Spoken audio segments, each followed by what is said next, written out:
I just wanted to firstly say thank you to everyone who came to this conference and just say briefly a little bit about Defence West before I speak to the General, who's far more interesting than me.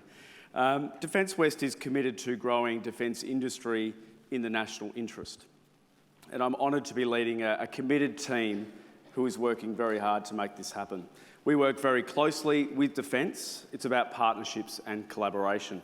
So I'm a strong believer in a Team WA approach because we're far more effective when we are united.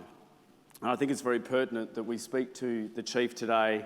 The Minister, Paul Papalia, had a very powerful message this morning. I'm not expecting the Chief to give us an answer today, but WA is here to win more work, and that's my role, is to try and win more work, but it has to be in the national interest. So, General, with that in mind, I wanted to cover 4 key areas today. Firstly, your thoughts on the Indo-Pacific, and then your priorities as Chief of Defence, given the emerging challenges which we've heard about today. And defence industry is always very interested in getting an insight into the IIP, the Integrated Investment Program. I'm not expecting you to give us all the details about what's changed, but it'd be good to get a progress report on the major projects.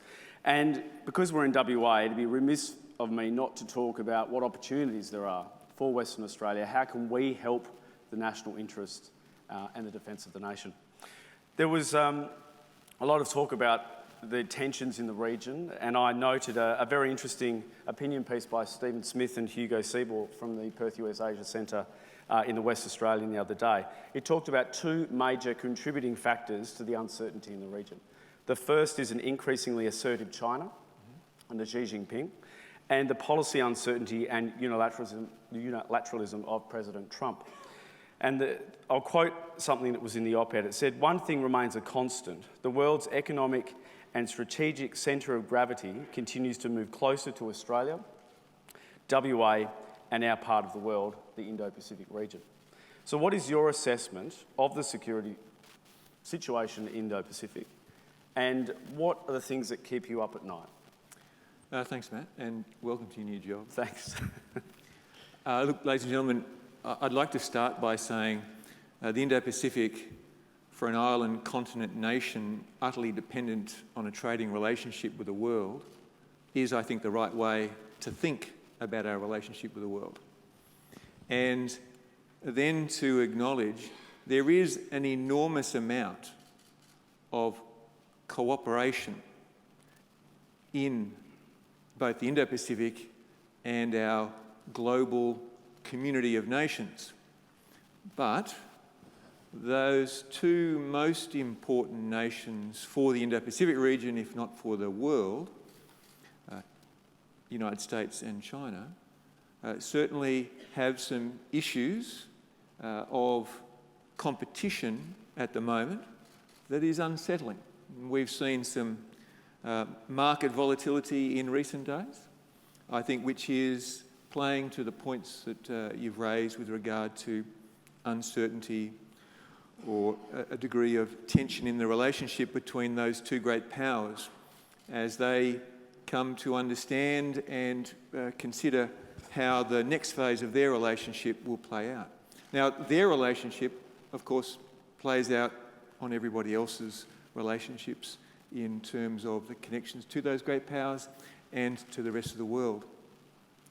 I think China is the largest trading partner of about 140 nations on the planet. So it matters. And the United States has generated, as the leader, the security environment since the Second World War that has realised the prosperity of the Indo-Pacific, in particular ASEAN, North Asia and China. The United States matters and will continue to matter. Scott Swift said that he's concerned America doesn't have a grand strategy. What's your view on that, and do you think Australia has a grand strategy to deal with the rise of China and the growing tensions in our region? Grand strategies are often, if you look historically at the construct, they are often the artefacts of great powers, and I would turn to the question of not whether a nation has one, but whether it thinks it has one. Because what we may see as the strategic intent may not in fact be that intent, whether you're looking at any of the major powers in the world today. For Australia, often described as a middle power, it's a clunky term for a nation that's got the 13th largest economy on the planet and is very effective at influence and engagement in the world. I think the Minister was speaking to a range of factors which, while perhaps not offered in declaratory policy as this is Australia's grand strategy, do present a mosaic of action and intention that's driving to her points that were for a prosperous and secure Australia in a free and open Indo-Pacific. Now, that construct is perhaps one that all the nations of the Indo-Pacific would welcome and would aspire to, but each might be understanding and conceiving of it differently, and then pursuing their own interests with their strengths and managing their weaknesses to achieve those outcomes. I'll ask a bit more about investment decisions and the IIP later, but I think it's important that I raise this now. Do you think we are making the right investment decisions? We're spending $200 billion on defence capability. Do you think we are investing enough? Kim Beazley, I think, suggested earlier that we're not. Do you agree? And what should we be investing in? Look, I'm going to offer my investment-specific advice to the Minister who is appointed as the Minister of State for Defence.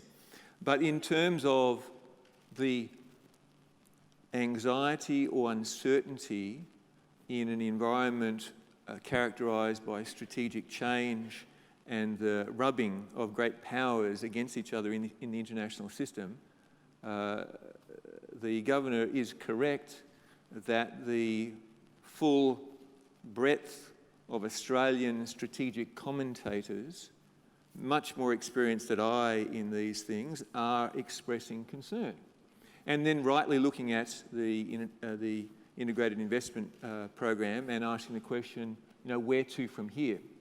I think it is a very impressive commitment to, across essentially every aspect of ADF and broader defence capability, a revitalisation, a step into a next generation of capabilities and systems, and conceived of as a coherent package rather than a piece over here disconnected from a piece over here and there.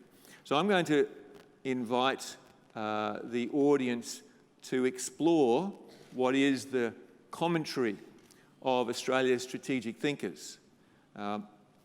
And then you asked earlier about, what do I focus on? I focus on three things: Australian strategic policy, posture, presence, and the capacity of our Defence Force and our defence organisation to make a difference today to our security. I focus on the operational excellence of the ADF in whatever mission or operation our government directs us to undertake. But the third one, the one that both the Secretary Greg Moriarty and I are crystal clear on, serving both Minister Price, the Defence Industry Minister, and Minister Reynolds, the Defence Minister, is the responsibility to ensure that $200 billion of national treasure is well invested, and using people, material, time and dollars, we get the most capable effect possible, and in doing so, enliven the trust that should exist between the Australian people and its defence organisation, that we're not profligate and unappreciative of the privilege that's given to us, and we are utterly determined to get every element of power from that $200 billion, and that's exactly what we're trying to do. So I'll quote you another comment from Stephen Smith and Hugo Seymour in that Sure. op-ed. It said that growth led by China, Indonesia and Vietnam defies broader deteriorations in global growth, and maritime trade routes and supply lines are at risk because of China and US tensions. Firstly, what do you think of that statement? And then also, is our relationship with India underdone? Because I've had a conversation with a professor recently at UWA who certainly gave me that impression. I'm a big fan of SBY's axiom, you can never have too many friends. And the interest in an Australia-India relationship, growing, strengthening in all aspects of that relationship, an Australia-Indonesia relationship continuing to grow and build.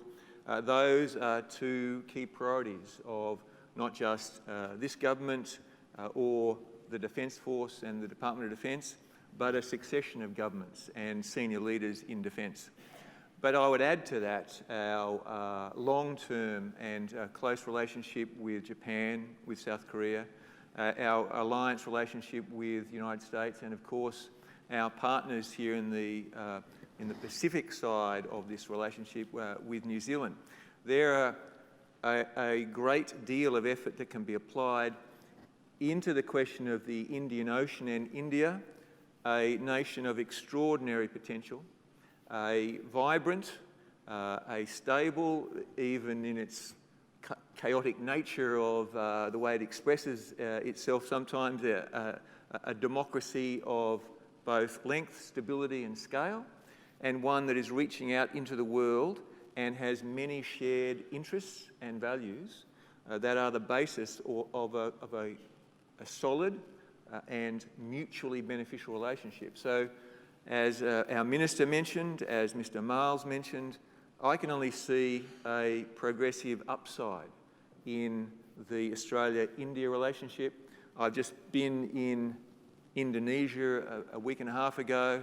That relationship and the opportunities for our mutual development of that relationship are very strong, and I'm very, very pleased with where we're at. I was just about to ask about Indonesia. Where do you think we will be in 10 to 20 years with Indonesia as a relationship, and what are the risks to that progress?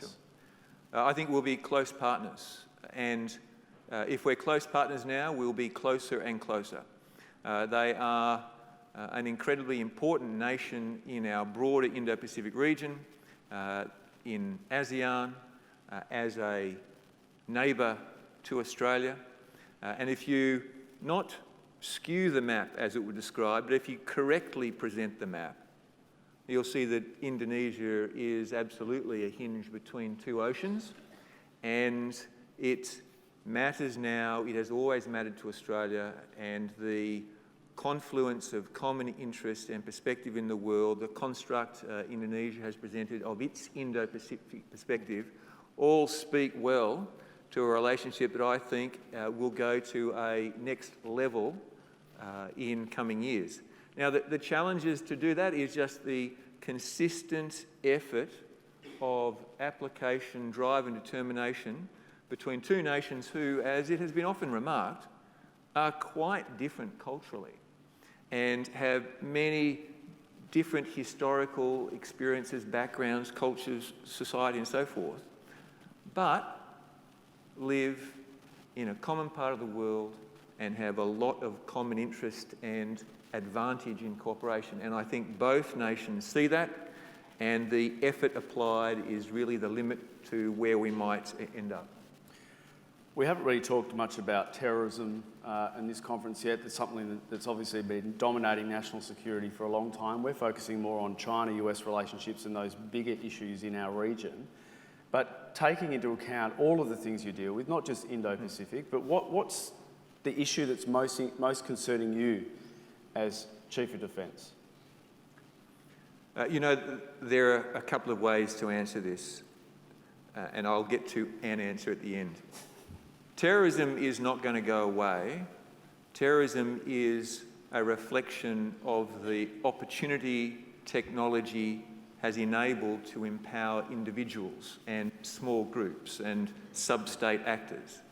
And I'm not talking about a particular form of terrorism, it's a tactic that's going to exist in the world. And nations of like mind seeking to support and secure their communities are going to have to work to continue to manage and deal with the essentially law and order problem of terrorism. But we do live in a period where the return to the forefront of attention of great power, rivalry and competition is, I think, going to now dominate for some time our strategic interests and concerns. Those matter. And it was mentioned earlier, the issues at play in the development, the stability, the security of small nations in our near region matter. I would say the thing that I consider most is acknowledging those as part of the contextual environment. How does the Australian Defence Force and the Australian Defence Enterprise, how do we generate that maximum effect in positive influence, in engagement, in building partnerships, building our and our partners' capabilities, and in influencing this world? You see, you can look at the world and go, woe is me, it is all looking very bad, or well, whatever your disposition may be, but the question really is, what are you going to do about it? How do you generate that maximum influence to drive to that best world that can be achieved? And I think that's our job. And I suppose the Morrison government's Pacific Step Up is one example where they're trying to involve Australia's military capability into the region to countries like, PNG and other places. Yeah, I don't want to characterise it as a military effect. There is defence presence in it, but it's a wide whole of government effort, and it's understandably focused to those nations nearest to Australia with, in many cases, weaker economic or political or strategic circumstances. Countries that have a number of vulnerabilities. So working with them, supporting them, building that sense of Pacific community is part of what Australia has always described itself to be about, to believe that we are a neighbour that helps. Now, while it starts there, I don't think it is, and the government has not offered a view that it is exclusively a Pacific effort, but I can understand why it starts there. I'm conscious of the time, and there's a few other topics that I would like to get through. Commonwealth, we mentioned, is spending $200 billion on increasing our capability in defence. What are the emerging challenges in that build-up? And then I'll ask a quick follow-up question about a status update on some of the key ones. Sure. Look, everyone talks about shipbuilding, quite rightly. It's a very large chunk of that money. And the scale of our ambition is commendable, but it needs, and it is receiving, the attention required to ensure it progresses. And it is an attention both of government, of industry partners, of education and research centres, of international providers of aspects of technology. This is an enormous national enterprise. I'm very positive about where we're at, but I realise we're at the early days of an enterprise that's going to be with us in perpetuity and whose major components are going to be realised in 5, 10, 20 years' time. So if we look at the attack-class submarines, the Hunter-class frigates, the offshore patrol vessels, how are they tracking, and what do you think the biggest risk for those programs are? They are tracking very well. I'm not just saying that. We spend a great deal of time working with people to assure ourselves of that. But the great risk here, the risk that we all know, the risk that everyone focuses on is we need the right skilled people. We need to understand the development and the integration of the technology, and we need to drive for a capability realisation that's got to knit together an enormous number of factors in each of those programs. So whether it's talking about design, technology integration, the new metallurgic requirements of some aspects of capability. This is big Australia stepping up to its potential, and I say across the board, wherever I go, you see people who realise that and are utterly determined to make this a success. What's your advice to defence industry in WA, WA government, about what are the emerging areas they should be focusing on? Where can they benefit? So I talk to primes and say, as I said once as the Chief of the Army with regard to a particular project with an international prime, whatever you tell me, the word is more. And they look at me blankly and I say, more Australian industry content. I don't care what you think you've got, whether you are happy with it, I'm telling you the answer is more. That was Minister Pyne's doing, partly. And that's not a bad place to start. Another point I would offer to everybody, whether you are just starting a research project with a clever idea in a university somewhere, whether you're opening a new business and you're going to design the next widget for a UAS system, or whether you are a prime arrived in country and ready to go, outside the Defence Industry Security Program booth is speaking to you about locking down, securing for your nation and for the project that you're undertaking, your intellectual property. If you do not take this seriously, you are dead to me. Are we clear? When you hear people speak all over the world that individual hackers, corporations, cyber criminals and states are stealing intellectual property, they are stealing yours, ours. Don't let it happen. I want to see everyone at that Defence Industry Security Program booth today.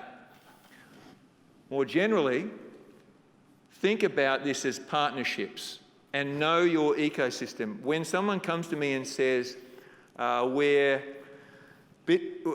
want to invest in Australia, but you don't make steel, I roll my eyes and think, you don't know anything about this country.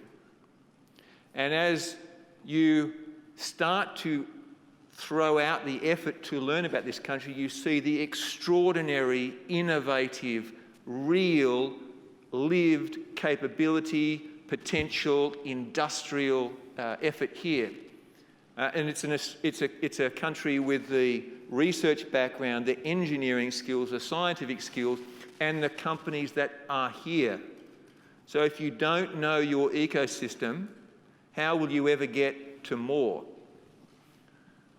Now, finally, the land, aerospace, maritime, cyber, space, systems components of the Capability Acquisition and Sustainment Group and of the services. Know the people that you should be engaging with to make sure what you're doing, what potential you offer, is known into the system that is going to drive requirements and ultimately the acquisition of defence materiel.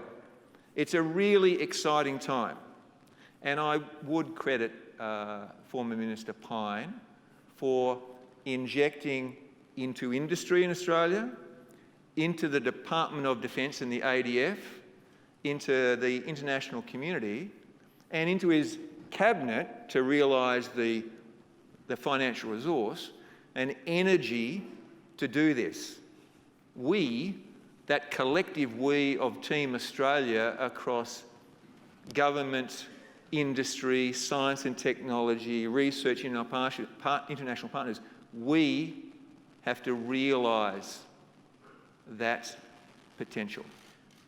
We need to wrap up, but two very quick questions. Should full cycle docking come to Western Australia?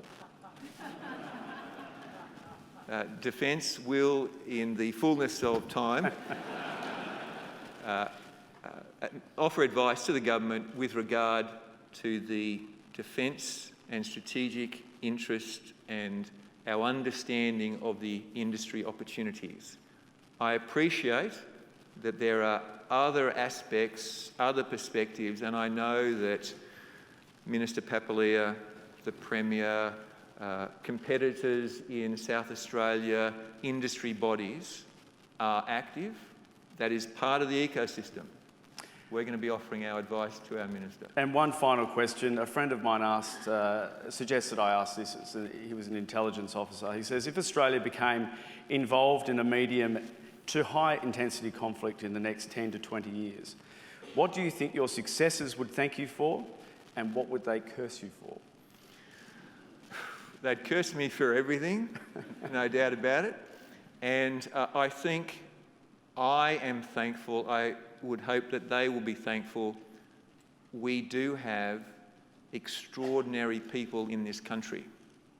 And while often theorists speak of the knockout blow that wins the war in 6 days, Yom Kippur, they are so rare, they're written about quite extensively. Most wars are, as all wars are, tragedies, but they are tragedies that endure well beyond Christmas. And it's the people, the innovative culture, the capacity to work not just as teams together in Australia, but our community of partners in the world. That is what I think that they, as I do my predecessors, may hopefully thank me for. General, thank you very much for your time. Thanks very much.